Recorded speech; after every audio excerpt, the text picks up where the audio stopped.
Bueno, no tengo recuerdos de la Guerra de Malvinas porque tenía alrededor de 4 años, casi 5. Eh, sí me tocó de lleno a mí y a mi familia porque nosotros, después de la desaparición de mis viejos, a mí me cría mi abuela eh, y ya corría el año 82, continuaba la dictadura, pero el, el conflicto de la Guerra de Malvinas le hizo tomar la decisión a mi abuela de irse del país porque vio en esa guerra como nuevos temores y nuevos miedos a volver a pasar cosas que ya habían pasado en la familia, trágicas, y tomó la decisión de irse del país, de exiliarnos a España, donde ya vivía uno de sus hijos, mi tío, hermano de mi mamá, y quedarnos allí hasta el regreso a la democracia. Bueno, nosotros, al principio, cuando nos formamos en hijos, lo que nos sucedía con el tema de Malvinas era que lo veíamos como algo ajeno a las temáticas que nosotros abordamos y ajeno al movimiento de derechos humanos. Y creo que tuvo en cierta forma que ver que la mayoría de los excombatientes que nosotros veíamos eran excombatientes que reivindicaban la figura del ejército, que se vestían con fajina, que, bueno, en esos momentos incluso los veíamos en los trenes porque no tenían atención por parte del Estado, pidiendo, repartiendo alguna tarjeta, en una situación caótica que tenían ellos porque no recibían respuestas por parte del Estado, pero por otro lado seguían reivindicando a ese Estado que los había mandado a combatir. Era una situación muy conflictiva viéndolo desde afuera, ¿no? Charlando después con muchos excombatientes que son críticos de esa situación, entienden que haya sucedido esto sobre todo con parte del movimiento de derechos humanos, de verlos quizás desde otro lado, más allá de que muchos excombatientes por ahí no compartían esa visión. Nosotros veíamos eso, ¿no? Veíamos a Malvinas asociado a la fajina y al ejército y a los milicos, y nosotros veníamos de cruzarnos en las calles con los asesinos de nuestros padres en los años 90, de la impunidad, de ver un ejército distanciado de la democracia. Nosotros, por eso se produce este distanciamiento, ¿no? Por eso siempre Malvinas no estuvo asociado a la lucha del movimiento de derechos humanos,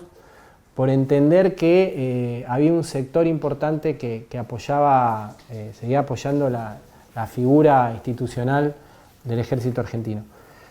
Eso fue cambiando, los tiempos cambian, las cosas cambian, las ideas van cambiando también en cuanto a uno pueda repensar cada cosa. En un momento no se hablaba de la militancia de los desaparecidos, en un momento se empezó a hablar de la militancia de los desaparecidos. En un momento no se hablaba de Malvinas, en un momento se empezó a hablar de Malvinas. Son cosas que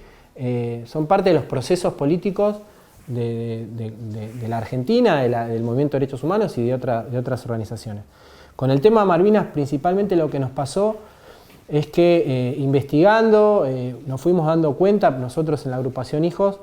que los excombatientes de Malvinas eran víctimas de la dictadura, ¿no? Nos fuimos dando cuenta que así como en su momento empezamos a reivindicar la figura de los sobrevivientes de la dictadura, que en su momento eran tabú, nadie los miraba bien y demás, y con los juicios empezamos a reivindicar la figura de los sobrevivientes, con los excombatientes nos pasó lo mismo, empezamos a reivindicar a todos esos excombatientes que fueron víctimas del terrorismo de Estado también, porque fueron usados para la guerra, fueron mandados al frente de batalla, y no solo eso, sino que además fueron torturados por muchos de los represores que habían torturado a nuestros padres. Al ver esas similitudes y al abrir esa puerta que no se había abierto, por lo menos que nosotros no habíamos abierto, y empezamos a tener relaciones con estos grupos, empezamos a darnos cuenta que era un tema que tenía que estar en la agenda de derechos humanos. Fuimos uno de los impulsores de que la temática de Malvinas esté presente en la agenda de los derechos humanos, fuimos uno de los impulsores de que la temática de Malvinas esté presente el 24 de marzo. Una de las consignas, un 24 de marzo, fue memoria, verdad, justicia y soberanía, incluyendo en esa soberanía la temática principalmente de Malvinas. Si bien la palabra soberanía es muy amplia, hoy estamos aquí en el sitio de memoria Exesma y vemos cómo el faro que tiene el Museo Malvinas aquí arriba tiene justamente esas 4 palabras, ¿no? Memoria, verdad, justicia y soberanía. Y que aquí en la Exesma esté el Museo Malvinas, para nosotros es el lugar indicado, porque tiene que ver justamente con que Malvinas también fue la dictadura. Y fíjense lo que pasó después con muchos represores también, que eran los que habían estado en la guerra de Malvinas. Participaron reprimiendo a nuestros viejos, participaron reprimiendo a los excombatientes, e incluso caso Astiz se rindieron sin tirar un solo tiro. Por eso, Malvinas fue la dictadura, pero Malvinas también fue la democracia, porque en gran parte